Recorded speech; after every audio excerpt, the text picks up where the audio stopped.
Pipirmahan ni Pangulong Bongbong Marcos sa panukalang i-postpone muna ang barangay at sangguniang kabataan election sa Disyembre. Sa kabila niyan, dinagsa pa rin ang huling araw ng voters registration.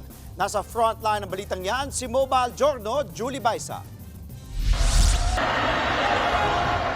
Pagbukas pa lang ng mall na ito sa Rojas City, Capiz, nagtakbuhan na agad ang mga pumila para sa voters registration.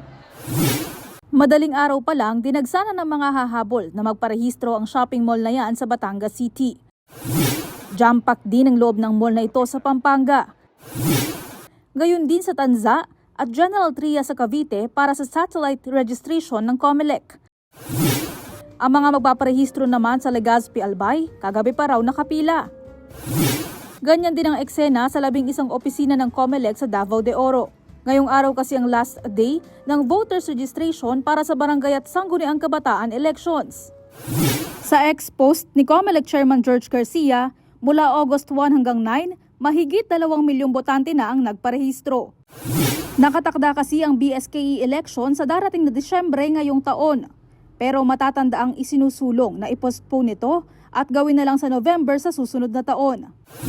At isa sa batas na yan, lalo't mismong si Pangulong Bongbong Marcos ang nagsabing pipirmahan niya ang nasabing panukala. Sa kanyang interview sa state visit sa India, iginiit niya na COMELEC na ang nagsabi na hindi nila kayang isabay ang BSKE ngayong taon dahil nakatakda ng kauna-unahang parliamentary elections sa Bangsamoro Autonomous Region in Muslim Mindanao o BARM. I'll sign it. I'll sign it. Because we are facing the one of the biggest elements here, kakatapos lang natin ng malaking election, midterm election. Susunod na rito yung BARM. Isasabay pa natin ngayon yung barangay. Masyado nang, ang COMELEC actually nagsasabi hindi namin kaya. Mas kailangan daw itong pagtuunan ng pansin dahil kung magkakaroon ng failure of election sa BARM, failure rin daw ito sa buong peace process.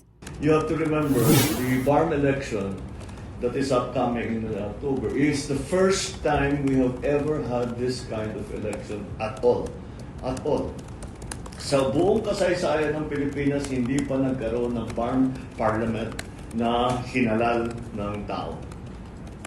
So, that is why it is so important. And if that election fails, malaking bagay, malaking failure yan doon sa peace process. Kaya ngayon, imbis na 3 taong termino, magiging 4 ang mga nakaupo sa barangay at sangguniang kabataan. Nagbabalita mula sa Frontline, Mobile Journal Julie Baisa, News 5. Mga kapatid, Andre Felix po, iba na ang may alam at may pakialam sa panahon ngayon. Para po sa tuloy-tuloy na balitaan sa Frontline kahit weekend, mag-follow at mag-subscribe na sa social media pages ng News 5.